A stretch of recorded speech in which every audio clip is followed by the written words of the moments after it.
Hare Krishna.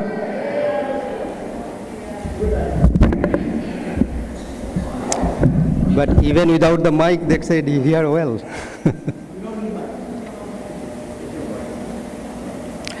One thing I would request before starting, if you please like to come forward, I will feel better and you will also get more benefit, I presume. Bande aham Shri Guru, Shri Jutapada Kamalam, Shri Guru Vaishnavanscha, Shri Rupam Sagrajatam, Sahagana Raghunathan Tam Sajivam, Sadvaitam Savadhutam, Parijana Sahitam, Krishna Chaitanya Devam, Shri Radha Krishna Padan, Sahagana Lalita Shri Vishakanitamscha. Om Ajnanotimirandhaso Jnananjana Shalakaya Chakshurunmilitam Jena Tasmai Shri Gurave Namaha. Om Vishnupadaya Radhikai Priyatmane Shri Srimad Bhakti Vedanta Narayan Goswami Tinamine Tridandinam Bhakta Shiramanim Cha Shri Krishna Padabja Dhritai Koridi Chaitanya Lila Amrita Sarasaram Narayanam Tam Satatam Prapadde Vande Shri Guru Padadandang Rupanuga Bhaktidang Maya Badotamo Hanta Kripa Murti Ramanam. Jai Shri Krishna Chaitanya Prabhu Nityananda Shri Advaita Gadadhar Shri Vasadi Gaura Bhakta Brinda. Hare Krishna Krishna Krishna Hare Hare, Hare Rama Rama Rama Hare Hare. Everybody please chant with me. Hare Krishna Krishna Krishna Hare Hare, Hare Rama Rama Rama Hare Hare. Hare Krishna Krishna Krishna Hare Hare, Hare Rama Rama Rama Hare Hare.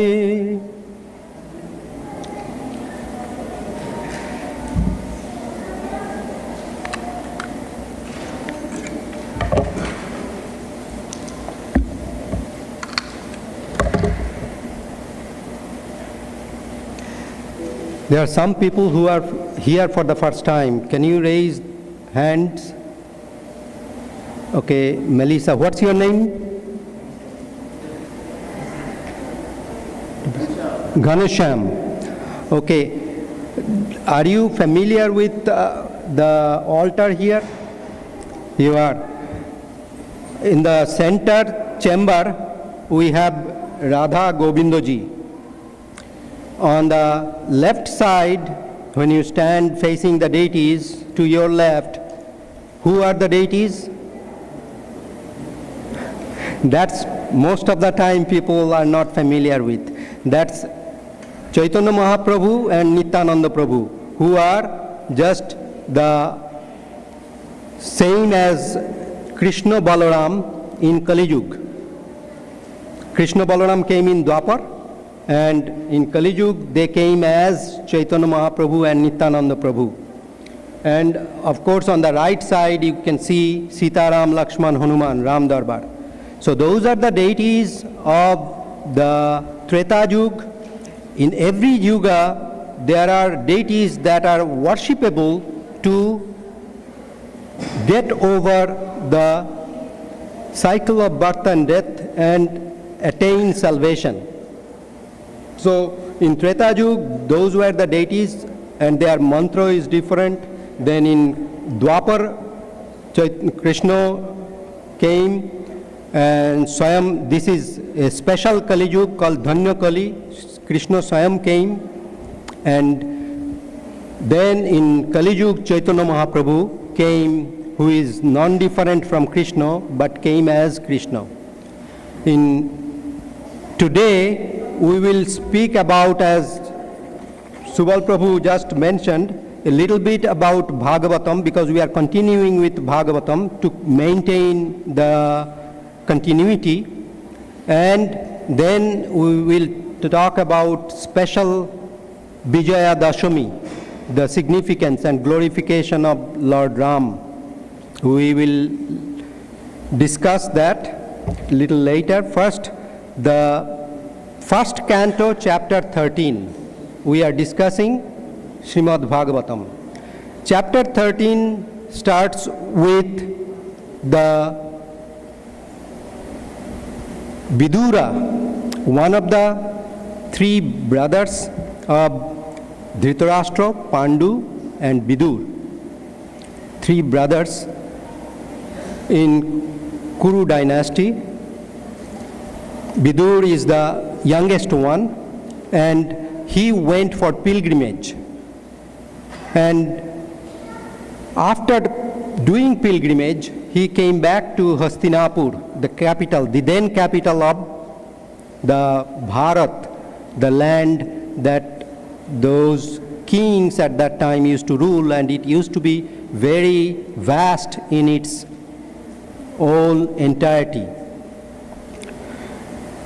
Now, when Vidura came, everybody, of course, was very happy, including the Pandavas, seeing their chacha, coming back, and they wanted to hear what he learned in different pilgrimage. One verse there is very important for us to understand the philosophy that I will mention. He says in verse 113:10, he says that those saintly people like you, Yudhishthira is saying to Vidura when he meets him, that saintly people like you, they go for pilgrimage not for really, I think there is some echo, okay? They go for pilgrimage not to purify themselves. It seems we all want to go to pilgrimage to really purify us. But saintly people like Vidura, those who are true devotees of Krishna, those who have Krishna residing in their heart, Govinda Kahen Mamo, Vaishnava Paran, Vaishnav Karen Govinda Vishram, in the heart of the Vaishnavas. So, if there is a person in whose heart Govinda resides and Govinda is always present, that person really purifies the pilgrimage, purifies the tirthas, instead of going to pilgrimage to purify himself. That's the other way. So that's the beauty of this verse that Yudhishthira is saying to Vidura. That is, and Bhakti Siddhanta Saraswati Thakur is describing and explaining this. The word Gadabhrita is mentioned to clarify this point only, that Bhagavata Vishnuna Antakarana Sthiteno. If somebody's heart, Lord is residing, then he has already cleaned his heart completely. So he doesn't need to go to pilgrimage to purify himself. That's the philosophy behind it. And Gadabhrit is an epithet of Krishna. So Gadabhrita means the one who really is cleaned by Gadabhrit is Gadabhrita. That's verse number 10. Then there are, in 13th chapter, I will just try to cover most of the salient points there. is beautiful verses are there when actually Vidur came. Vidura's main intent was to instruct Dhritarashtra. And Dhritarashtra is really symbolic of all of us who are attached to the family, the friends, the relatives, and kiths and kins. Dhritarashtra could not stand for the principle of religion only because he was too much attached to his eldest son Duryodhana and all the 100 other sons. Therefore, in the battle of Kurukshetra, even after losing all 100 sons and even staying with the family, the Pandavas, who he really planned or at least supported Duryodhana's all conspiracy to kill all the Pandavas. And he is now under their protection, living and staying. So Vidur is telling him, you have become so old, your teeth has fallen, your eyes have given up, you cannot see, you cannot hear well, your teeth are not working, and you are coughing all the time, and you still are living with those that you want to kill. So he is using all the harsh words as much as possible to create detachment, renunciation in the heart of Dhritarashtra. As I mentioned, that Dhritarashtra is symbolic of us, and we all really need to learn this lesson that he is saying, Gato sartham imam deham virakto mukta bandhana abhigyato jaihat sa boi dhiro udarita. He is saying that right now it is time for you to take sannyas, renounce the material world. And he has used two words, actually three words that qualifies the qualities of a sannyasi. Gato swartham virakto mukta bandhana. Gato sartha का मतलब क्या है? Means you are not attached to your kith and kins. And see the irony, he was attached to them, but they are all taken away. So who he will be attached to now? Even if he was attached, they are gone. So all his attachments that way are taken care of by the Supreme. Then he says virakto. Virakto means somebody who has developed some renunciation, vairagya. He does not have any attachment to the worldly matters. Now, think about it. If your attachment to material world is mainly because we enjoy the material world through our senses, and if all these senses, eyes, ears, nose, smell, and your tongue, they are potencies decrease, then your attachment to the material world and the sense enjoyment has to decrease.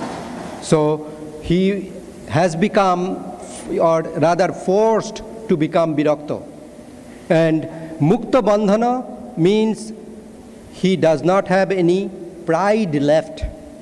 See, generally you will see that when we have lot of energy, and especially we are young and growing, we have lot of...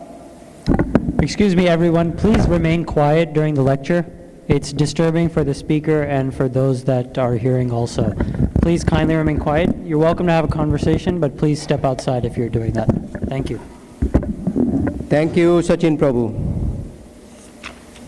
So, we were discussing some salient points of the 13th chapter of Srimad Bhagavatam that are really beneficial for us to lead this life. What's the purpose of this? Some people say that we don't have to relinquish this material world, leave the family to really attain salvation, to attain final goal. What's the final goal of all the living beings? Can anybody enlighten me? What's the final goal, Sachin Prabhu? There are many goals, but just say. He said to serve Radha Krishna. Anybody else? See, these are things that we need to understand and assimilate to be able to practice it. If we just come to attend Sunday's program, attend kirtan and hear lecture, go home and get used to the lifestyle for the rest of the week, it's not going to help us in advancing in the material life. In Vedas, it is really mentioned that this human life is very, very precious and very, very unique as a human being, I'm talking about, because we have the ability to discriminate, to understand who we are, why we are here, what is our goal, and how we can accomplish that goal. All these questions, and these questions, believe me, did not come to me naturally, just after being born and growing up. These did not come. When I started listening to sadhus, listening to Vaishnavas, then these questions were posed by them, and it reflects back in your heart, and you slowly and slowly sink it in that this is the final goal of our life is to develop. Serve Radha Krishna is really good, but how can we serve Radha Krishna if we don't have any love for them? Develop that transcendental love. That is our soul's constitutional nature. So if we can do that, then only we will be qualified to be in that abode. For example, if you want to be CEO of a company, you slowly go up the ranks, you qualify yourself and prove to the people who run the company and the board that you are the right person to run the day-to-day operations. So similarly, in Radha Krishna's abode, in the spiritual world, there are people who will qualify us. If we have the qualities, we belong there. But we have the potential. Everybody, every one of us has the potential. First of all, why do we need to think about going there? Because there is no anxiety, there is no death, there is no old age, there is no disease. So all those things that we look for in this world are plentifully available in there. That's the driving force to go there. And then to go there, we need to have that love. So to develop that love, this is what we are talking about. Now, come back to Vidura's instructions to Dhritarashtra, asking him to take sannyas. Why you are still staying? For him, everything, all the occasions have really come to the that moment where everything is right for living family. So why are you still here? And after he says this word that you are eating the roti or the pindam dattet bhima pavarjito. Bhim, he mentioned Bhim because Bhim is the one Dhritarashtra wanted to kill. And you remember that he was given poison when he was very young. And because Duryodhan thought Bhim is his, real enemy. So he wanted to, and now he is taking the roti that Bhim is throwing at him and living with them. So he is telling so harsh words to Dhritarashtra to develop that attitude that this is the time for you to leave.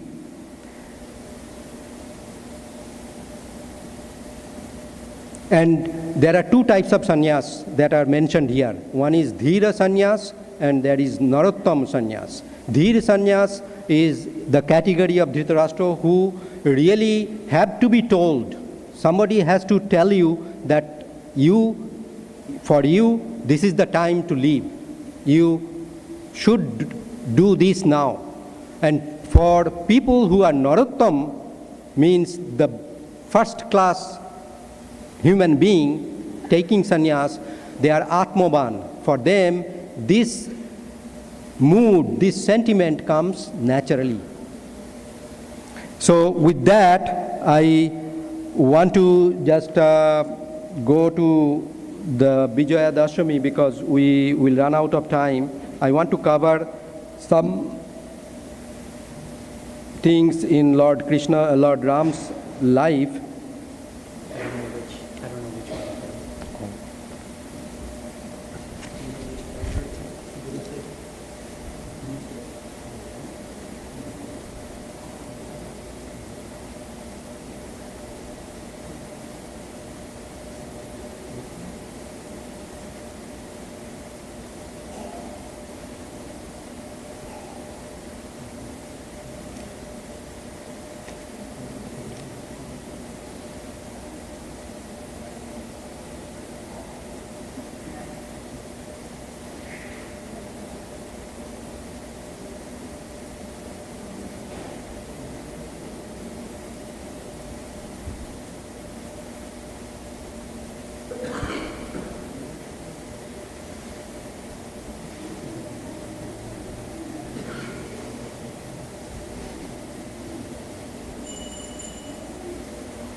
It's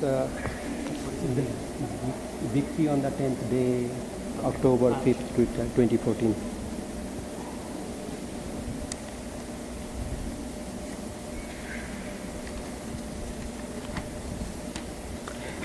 See, we just had Navaratra celebrated, and then it was culminating in Vijaya Dashami. What is the meaning of Vijaya Dashami? That is basically the day, it's called Dashera. Most people know it by Dashera in the Hindi-speaking world. And Dashera is the day when Lord Ram killed Ravana. Most of you probably went, or some of you went yesterday to Skeeter Stadium. They had the effigy of Ravan burnt, and they had a lot of enactments for Ram Leela. So the victory on the 10th day, literal meaning of Vijaya Dashami. On the 10th day, Ravana was killed by Lord Ram. Now, first question, what is in it for us? What do we learn and what do we need to learn from this episode, this event?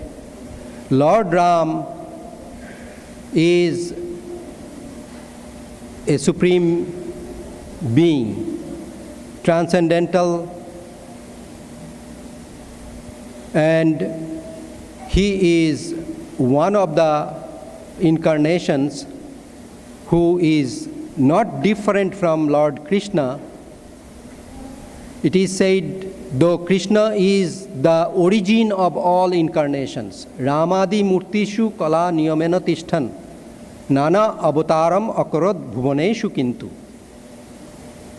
Krishna Swayam Sambhavat Paramah Puman Jo, Govindam Adi Purusham Tamaham Bhajami. This is in Brahma Samhita. It is said that all these Ramadi Murtishu, Ram, Vaman, Varaha, Meen, Matsya, all the avatars that we see are mentioned, 24 avatars in Bhagavatam, and in the Dashavatar Stotram, 10 incarnations are mentioned. They all originate from Keshava Dhrito, all these Shariras. So Krishna appears as Ram in Treta Yuga and performs those pastimes of Lord Ram. So Lord Ram's pastime was, in a way, if you read Ramayana, it's very tragic. It's like one of the Shakespeare's tragedy, where you see the hero and heroine, they are separated by the will of the providence. They love each other very much. They are perfect in terms of all the qualities that you need to have to love someone. Still, they could not live together. And that's what we are going to talk. But ironically, this is an aspect of the love itself that could not keep them together. Love itself, you think that if you love someone, you want to be with him or her. That's the ultimate goal of love. But here we will learn, because of only one principle that completely defines love, that is separate from all the principles of religion. In April 2000, Gurudev gave a lecture on glorification of Lord Ram for 2 days. And most of this is taken from there. There he is saying that when once Lord Ram was a small boy, he was sitting in the lap of Kaikeyi. In Ramayana, most of the characters are really very good, worth emulating. Good devotees, many qualities in them to imbibe in us. But one character, Kaikeyi, can anyone say a good thing about her? Everybody thinks that, oh, she is really the worst of the worst. Because of her, those who don't know the story of Ramayana, because of her, Lord Ram, who was going to be coronated on that day, in the morning of that day, she asked for 2 boons from King Dashrath, the father of Lord Ram. One, to send Lord Ram to exile for 14 years. Second one, to crown her son Bharat, who was the second eldest in the family of the four brothers, to be the king. And Dasharath tried to persuade Kaikeyi to change her words, change her mood, change her idea of asking for these boons, but he failed. And then he kept quiet. Lord Ram came there in that room, and he happily just took upon himself to keep the words of his father. That is the principle of religion that is mentioned in Ramayana, that you have to follow your parents' words, especially when your parents have given promise to someone. And that's why you see in earlier days the marriages used to take place in India by the words of the parents. If parents arranged a wife for their son dare not object to that. They just accept it, and it has worked for thousands and thousands of years. That you have to be that kind of parent, religious and following the principles. So here we learn that Kaikeyi, and we have a completely wrong impression. Kaikeyi used to love Lord Ram more than his own mother Kaushalya. She used to take care of him from very childhood so much that Lord Ram also used to consider him more than his own mother. And that's why when he was playing on her lap one day when he was a small boy, he asked for this boon from her. Mother, please give me this boon and promise that you will do it for my sake. She asked what? She said that you have to ask for this boon to send me to exile for the benefit of the world. She said, how can I do that? But he mentioned that this is real love. Gurudev says this, real love is to be able to drink poison for the pleasure of your lover. So that's what she did. It's not by really enjoying she did this. She was completely devastated that she had to do this, but she did this. So that's the nature of the love. Now we will come to another event that shows very, very clearly how really love works and how it is really keeping the lover and the beloved separate. Even though they love each other, everything is perfect. When Lord was in exile, and that time Bharat, when this incident took place, Bharat and Shatrughna, two brothers, were in their maternal uncle's place.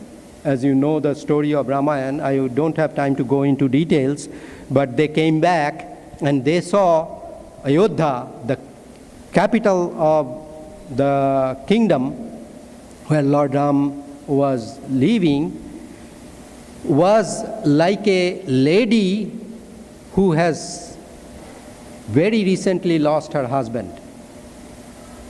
So you can visualize the picture. It's no sign of any enjoyment anywhere. It's full of sadness everywhere, gloom and desolate. So they sensed something wrong. They went to mother Kaikeyi's place, and they learned this happened. And Bharat was so disgusted with his mother, he, in his own heart, completely cut off his relation. In Valmiki Ramayana, it is mentioned that he vowed not to call her as mother anymore in life. Now that incident took place, Lord Ram left and went to exile, and Sita, of course, being a religious wife, chaste lover, she accompanied Lord Ram, and Lakshman, being the brother who is really has the sentiment to serve the Lord, Supreme Lord, all the time, he accompanied Lord Ram. In fact, it is said that Lakshmana's sacrifice is more than anybody else in Ramayana. Can you think of someone who just married? They all got married a few days back and came back from Mithila, and Ram was going to be coronated, and then he decided to leave Urmila for 14 years. So think about their sacrifice for serving Lord. But this is not possible in material world. This is transcendental, environment and transcendental activities. So, by the way, then they went, and when Bharat came, he was so angry, he was so devastated, he decided to go to get Lord Ram back, to serve as king. Then when he decided and he announced that to the Kulaguru Vasishtha, they announced to the whole kingdom, lot of people, including the army, they went to get back Lord Ram. Lord Ram was in Chitrakoot that time, and it is discussed, we don't want to go into details for the sake of time, but this description of the event that happened, I just want to bring up. Think about Lord Ram, Sita and Lakshman saw Bharat coming with thousands and thousands of Ayodhya citizens with them. Initially, Lakshman thought that Bharat has come to kill Lord Ram.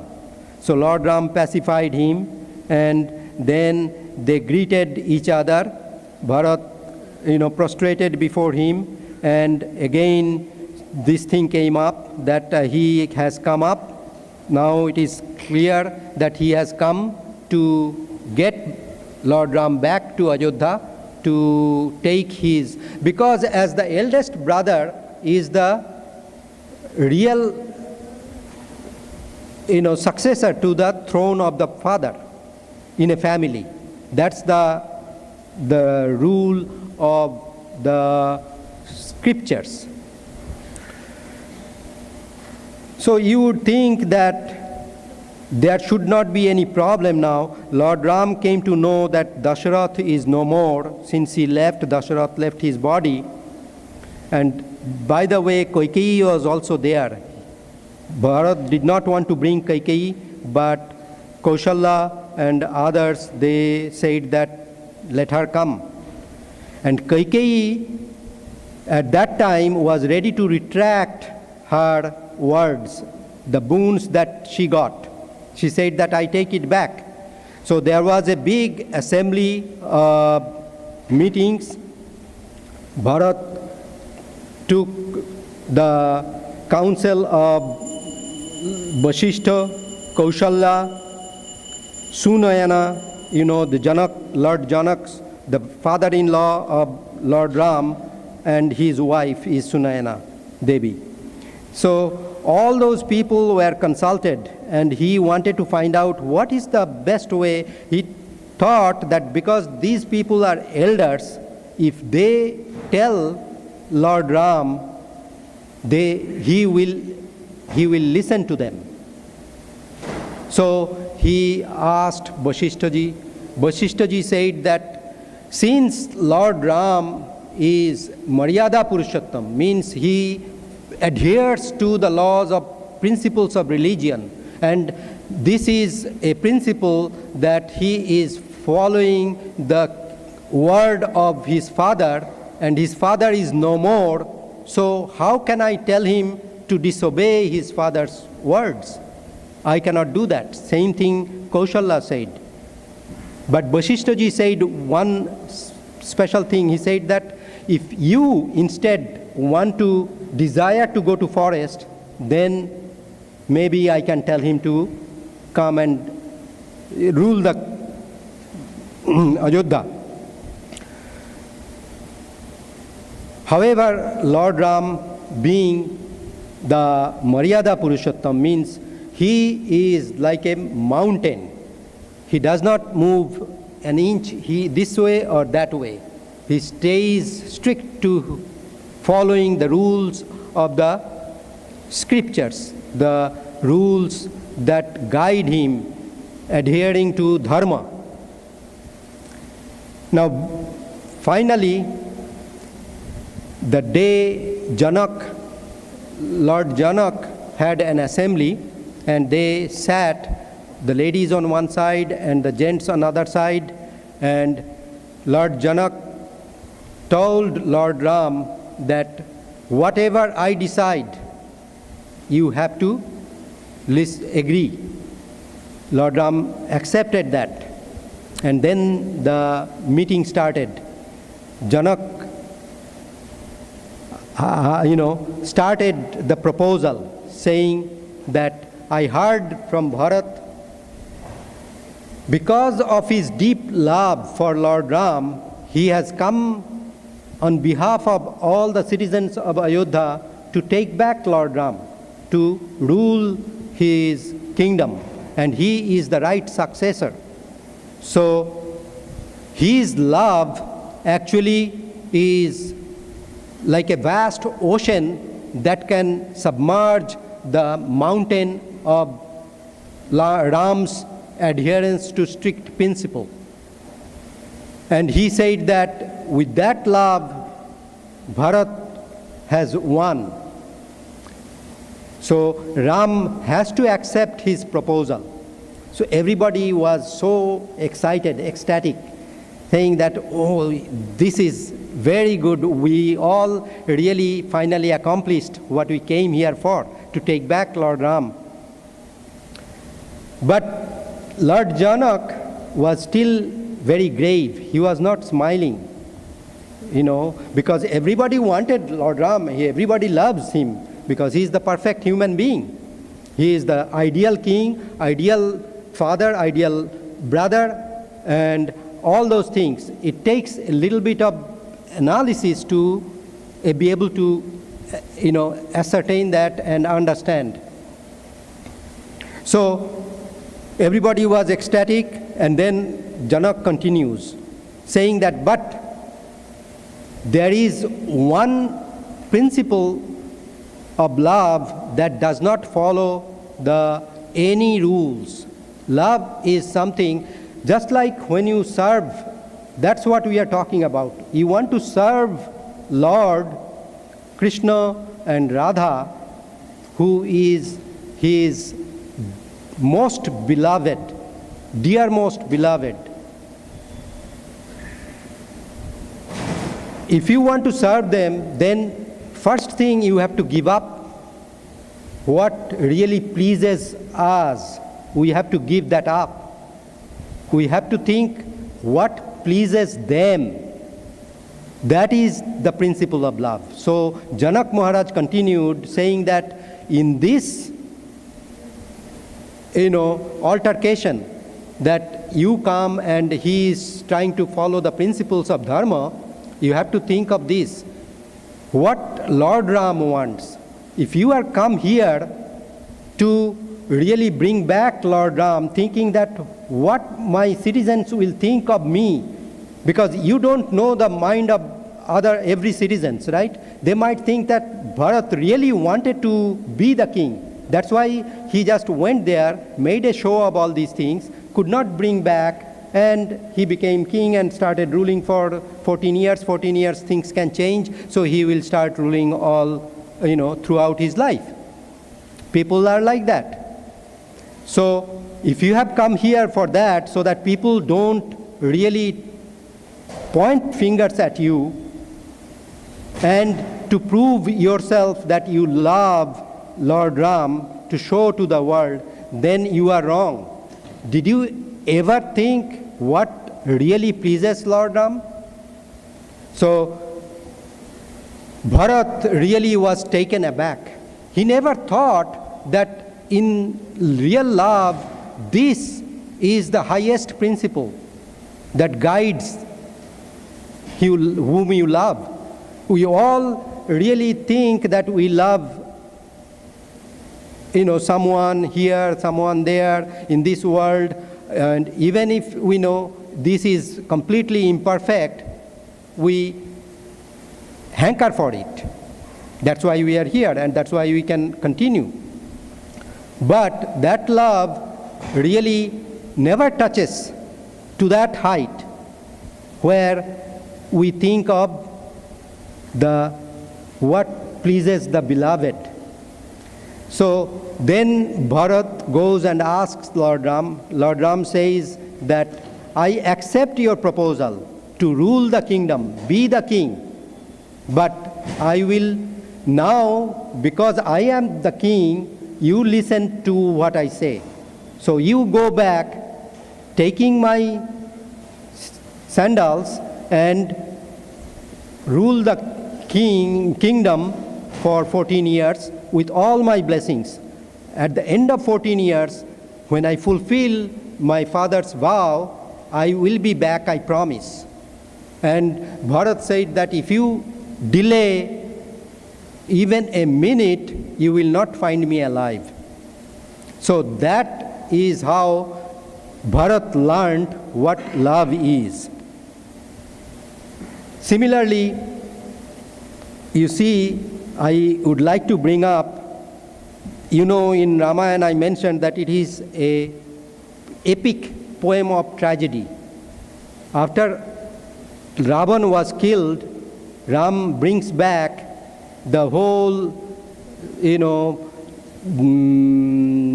Banar, the monkeys who helped him win the war against Lord Ravan, and in the airplane, the whole airplane was full of millions of these people, and it can accommodate them. They came by, its name of the airplane is Pushpak.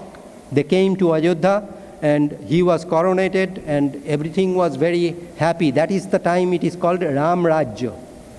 That Ram Rajya Modi is talking about, that is meaning that in that time everybody is happy. Everybody really does not have anything to complain. And that's when the king is ideal king. That's why Lord Ram is called ideal king.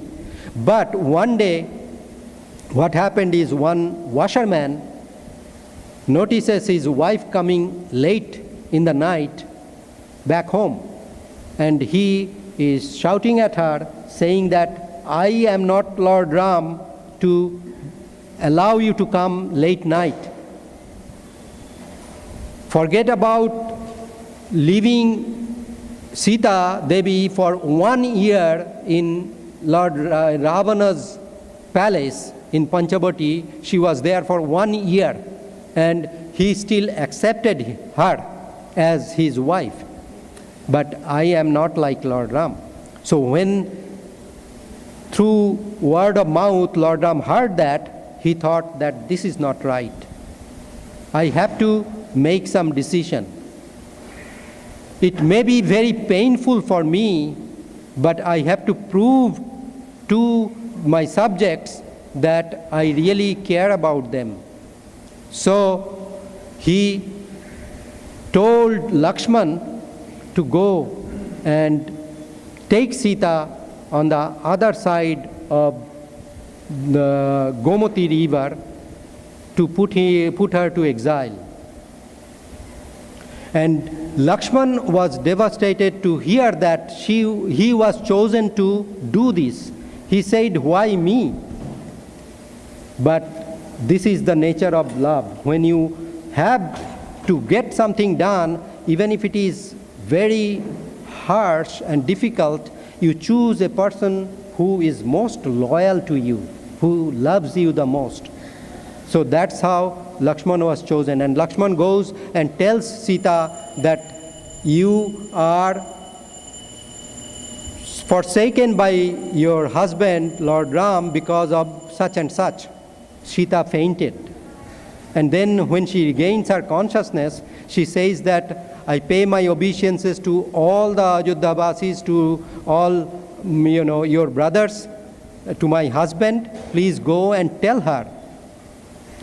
Please go and tell him that he has done the right thing. I will be okay. And she did not have any complaint that why he did this. She rather was bringing up that 2 times I really abused you, Lakshman. Once, when I got married, I came and I took away your service. Lakshman used to massage Lord Ram's feet when he will go to bed every night. But when Sita came, got married, she took that service away from Lakshman. And in fact, Vasishtha, the preceptor, had to intervene to divide. He said that outside service, you take care of, Lakshman. And inside house service, Sita, you will be in charge. So that's how they shared. So the lesson is, in service, like we do in temple, anybody who wants to volunteer a service here, he should be welcome. She should be welcome to do. No matter if he or she is qualified or not, it is our duty to make him or her qualified. We cannot develop that desire, the desire that is really goading us to do that service. If it is there, then we are fortunate. Then the other thing she did is terrible, and that is actually called the beginning of this battle of Ram-Ravan fight.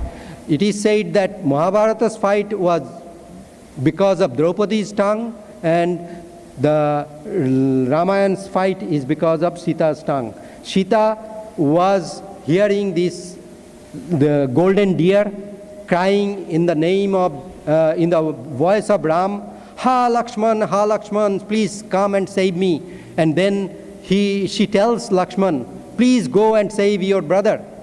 He is in danger, right? But Lakshman knows he cannot be in danger. It is just the Maya Mriga, the one, this deer, that is able to mimic the voice of Lord Ram and is, trapping Lakshman so that Lord Ravan can come and kidnap Sita. Okay, so I just want to make this point. So this is what Sita is feeling. And then, these are salient points there. You will see that it's full of tragic events all the time, but because of the love, that point I bring back again, that Ram used to, Sita was perfect wife, beautiful, all qualities. There is no reason for him to exile her, but he did that because to prove her chastity to the world, not to himself. And he did that at the cost of his bereavement, pain. So with that, I will just request you to pray to Lord on this day. Today is also the disappearance of Raghunath Das Goswami, Raghunath Bhatta Goswami, and Krishnadas Kaviraj Goswami, who gave us Chaitanya Charitamrita. To these pure devotees, to give us a spark of that love in our heart, so we can make the best of this human birth. Gaur Prema.